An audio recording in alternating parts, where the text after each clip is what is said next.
తెలంగాణ వాటాకు సంబంధించి కృష్ణా వాటర్ను రాష్ట్ర సర్కార్ వీలైనంత వరకు ఉపయోగించుకోనుంది. కృష్ణా బేసిన్ ఎక్కువ భాగం ఉమ్మడి మహబూబ్ నగర్లో ఉండడంతో ఆ ప్రాంతం ఇరిగేషన్ ప్రాజెక్టులపై ఫోకస్ చేయనుంది. నియోజకవర్గానికి ఒక రిజర్వాయర్ నిర్మించేందుకు సిద్ధమైంది. అందుకు భూసేకరణ చేపట్టాలని ఇరిగేషన్ డిపార్ట్మెంట్ను ఆదేశించింది.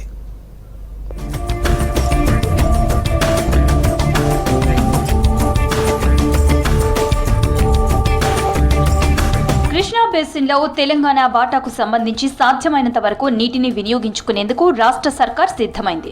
కృష్ణా ప్రాంతం ఎక్కువగా ఉండే ఉమ్మడి పాలమూరు జిల్లాలో ఇరిగేషన్ ప్రాజెక్టుల డెవలప్మెంట్కు కసరత్తు చేస్తోంది. ఇప్పటికే కొడంగల్, నారాయణపేట స్కీమ్ పరిధిలో 10 రిజర్వాయర్ల నిర్మాణానికి గ్రీన్ సిగ్నల్ ఇవ్వగా గత ప్రభుత్వం టేకప్ చేయగా పాలమూరు స్కీమ్లోని లక్ష్మీదేవిపల్లి రిజర్వాయర్ని పూర్తి చేయాలని సిద్ధమవుతోంది. అలాగే మహాత్మాగాంధీ కల్వకుర్తి లిఫ్ట్ ఇరిగేషన్ పరిధిలోని ప్రతి నియోజకవర్గంలో 4-5 టీఎంసీల కెపాసిటీతో రిజర్వాయర్లు నిర్మించేందుకు ప్రపోజల్స్ రెడీ చేస్తోంది. కోయల్ నగర్, భీమా ఫేజ్ 1, ఫేజ్ 2, నెట్టెంపాడు స్కీముల్లో పెండింగ్ పనులు పూర్తికి అదనపు ఆయకట్టుకు సాగునీటిని అందించడంపై దృష్టి పెట్టింది.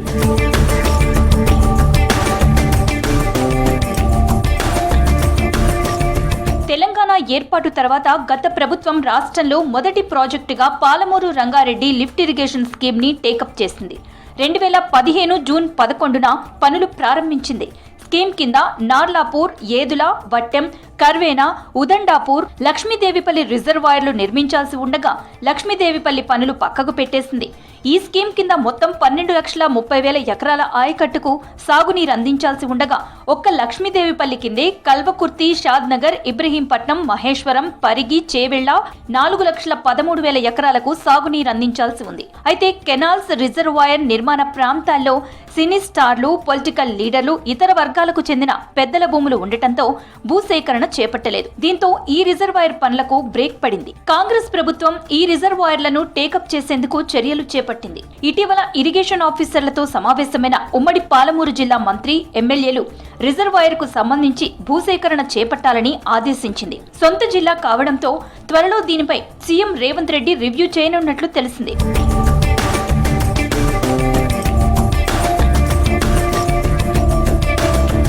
ఎంజీకేఎల్ఐ కింద ఎల్లూరు, సింగోటం, జొన్నల బొగుడ, గుడిపల్లిగట్టు రిజర్వాయర్లు ఉన్నాయి. వీటి కింద మహబూబ్ నగర్, నాగర్ కర్నూల్, వనపర్తి జిల్లాలోని కొంత ప్రాంతానికి సాగునీరు అందుతుంది.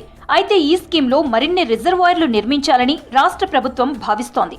దీని పరిధిలోని అచ్చంపేట, నాగర్ కర్నూల్, కల్వకుర్తి, వనపర్తి, కొల్లాపూర్, జడ్చర్ల నియోజకవర్గాలు ఉండగా ఈ ప్రాంతాల్లో 4-5 టీఎంసీల కెపాసిటీతో రిజర్వాయర్ల నిర్మాణ సాధ్యాసాధ్యాలపై ప్రపోజల్స్ సిద్ధం చేయాలని ఇటీవల ఆదేశించింది. దీంతో ఆఫీసర్లు దీనిపై కసరత్తు ప్రారంభించారు.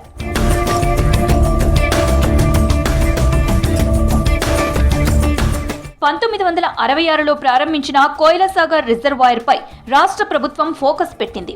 ఈ రిజర్వాయర్ పాత ఆయకట్టు 12,000 ఎకరాలు మాత్రమే ఉండగా జలయజ్ఞంలో దానిని 52,000 ఎకరాలకు పెంచారు.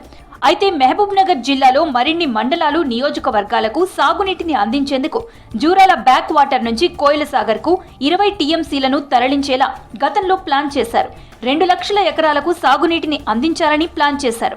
గత ప్రభుత్వం నిర్లక్ష్యంతో ముందడుగు పడలేదు. కాంగ్రెస్ అధికారంలోకి వచ్చాక అందుకు సంబంధించిన ప్రపోజల్స్ ని సిద్ధం చేయాలని ఆ శాఖలను ఆదేశించింది. అలాగే ఉమ్మడి జిల్లాలోని పెండింగ్ స్కీమ్లకు కావాల్సిన ఫండ్స్, ఆ స్కీమ్లకు సంబంధించిన పూర్తి వివరాలు అందించాలని ఆదేశించింది.